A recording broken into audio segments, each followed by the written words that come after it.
इससे पहले कि हम ये आइडेंटिफाई करें कि आउटलायर्स कैसे एक्सट्रैक्ट करेंगे हम अपने डेटा से थ्रू पाइथन कोड, एक इम्पोर्टेंट क्वेश्चन जो है कि कब आउटलायर्स हमें रिमूव करने चाहिए। लेट्स से हमने आउटलायर्स आइडेंटिफाई कर लिए।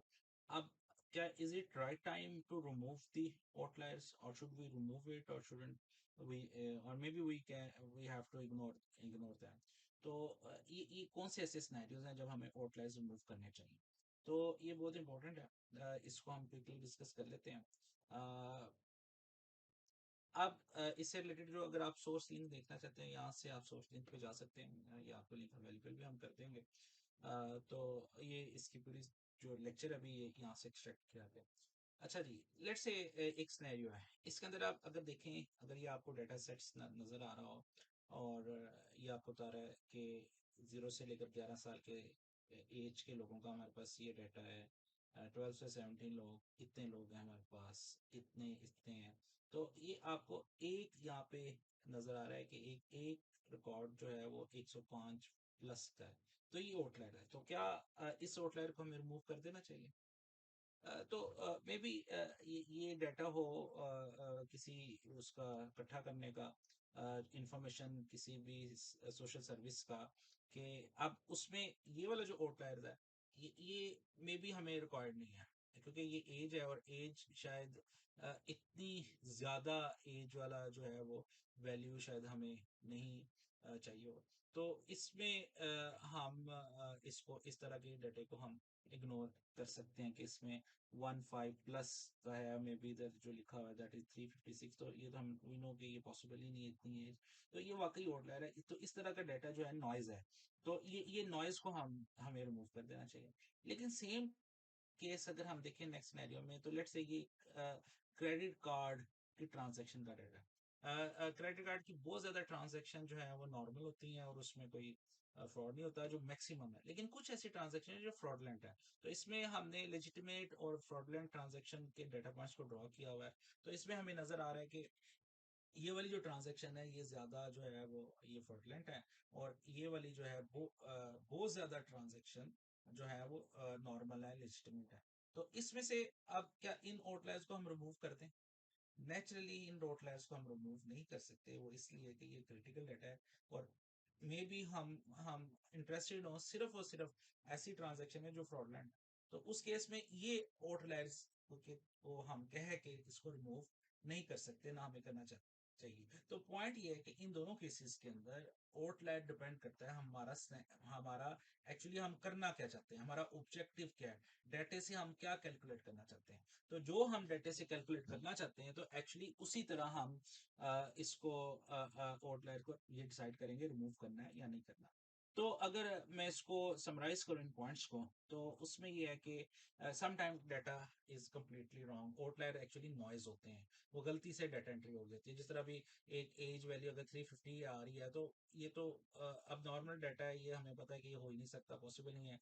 टेम्परेचर किसी जगह का अगर हमारे पास या मौसम का आ रहा है, वहाँ पे 70 आ रहा है सेंटीग्रेड, तो इट मीन्स कि वहाँ पे ये पॉसिबिलिटी नहीं है। तो ये एक्चुअली इस तरह के डाटे को हम तो उसी वक्त ड्रॉप कर देते हैं। ये क्वेश्चन है कि ये इस तरह के नॉइस को वी ऑलवेज ड्रॉप।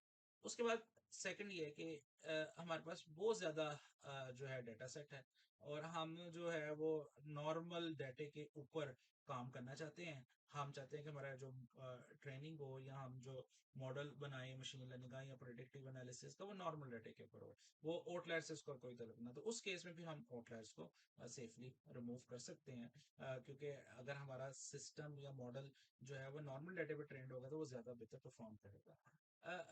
तीसरे नंबर पे हम आउटलायर उस वक्त ड्रॉप कर सकते हैं, या उस वक्त उसको रीचेक कर कर सकते हैं, जब हमारे पास ऑप्शन हो कि हम दोबारा उस डाटे को कलेक्ट कर लें, या हमें एक लगता है कि ये आउटलायर है। जिस तरह अभी एक एज थी जो 350 थी, मे बी ये एक्चुअल 50 हो, और एंट्री करते वक्त 3 का कीबोर्ड से की पंच हो गई हो, जिसकी वजह से 350 में चेंज हो गया हो। तो ये भी एक पॉसिबिलिटी है कि हमारे पास हम डाटे को दोबारा रीवेरीफाई कर लें। तो उस वक्त भी हम कहते हैं अभी तो आउटलायर को ड्रॉप कर देते हैं, और बाद में डाटे को हम रीवेरीफाई करके दोबारा एंटर करते हैं। लेकिन कुछ ऐसे केसेस हैं जिसके अंदर हम डेटा को ड्रॉप नहीं करना चाहिए। जिस तरह जब हमारे पास क्रिटिकल किस्म का जो है वो काम हो। अब क्रिटिकल काम कैसा होता है? लेट्स से इस केस में तो आप आउटलायर को ड्रॉप कर सकते हैं अगर टीवी के शोज हैं और उसके अंदर कोई टीवी के शो के ऊपर हमने एनालिसिस कर रहे हैं, तो उसके अंदर तो हम आउटलायर को ड्रॉप कर दे तो कोई मसला नहीं है, क्रिटिकली कोई इशू नहीं है। लेकिन लेट्स से हमारे पास एयरप्लेन्स का डाटा है और उसमें एयरप्लेन कब कब फेल होते हैं और या उसके अंदर जो डोर सील्स होती हैं वो कब किस टेम्परेचर पर फेल हो जाती हैं, नॉर्मली नहीं फेल होती हैं। मे बी आपके पास 100 या 1000 रिकॉर्ड ऐसे हों जो फेल नहीं होते, जो 30 सेंटीग्रेड पे 40 सेंटीग्रेड पे फेल नहीं हो रहे। लेकिन कुछ ऐसे 2 या 3 रिकॉर्ड ऐसे हैं जो एक्चुअली 50 सेंटीग्रेड पे फेल हो रहे हैं। तो ये वैसे अगर आप आउटलायर की साइंस के लिहाज से इसे कैलकुलेट करेंगे तो ये 2 या 3 रिकॉर्ड आपको एज ए आउटलायर नजर आएंगे। तो क्या इन आउटलायर्स को रिमूव कर देना चाहिए? नहीं। ये एक्चुअली बहुत क्रिटिकल है। अगर आप इन्हें रिमूव कर देंगे तो आपके रियल टाइम में कोई हादसा कोई इंसिडेंट हो सकता है। तो इस तरह का जो क्रिटिकल डाटा होता है उसमें फिर आउटलायर एक्चुअली ज्यादा इंपॉर्टेंस इख्तियार कर जाते हैं, उनको हमें रिमूव नहीं करना चाहिए। अ, और सम टाइम ऐसा होता है कि आउटलायर इटसेल्फ बहुत ज़्यादा होते हैं।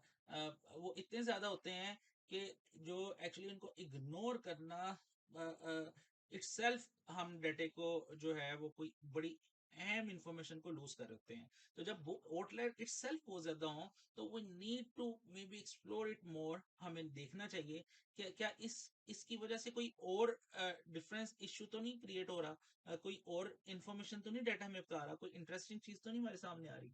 तो उस वक्त फिर हम आउटलायर्स को नहीं रिमूव करते जब आउटलायर इस इटसेल्फ ज्यादा हो। May be 25% is the good number. अगर 25% एज आउटलायर्स हैं हमारे डाटा में तो इसका मतलब है कि ये डाटा इटसेल्फ जो है ना आउटलायर्स, हम नहीं कह सकते ये आउटलायर है, ये नॉर्मल बिहेवियर है लेकिन जो नेचुरल बिहेवियर है उससे हटकर है। और क्यों है उसको मे बी ज्यादा प्रॉपर नहीं कुछ पता है। तो इस तरह ये these are the different reasons जो हम की बेस के ऊपर हम कोई फैसला करते हैं या हम कोई एक्शन पॉइंट करते हैं।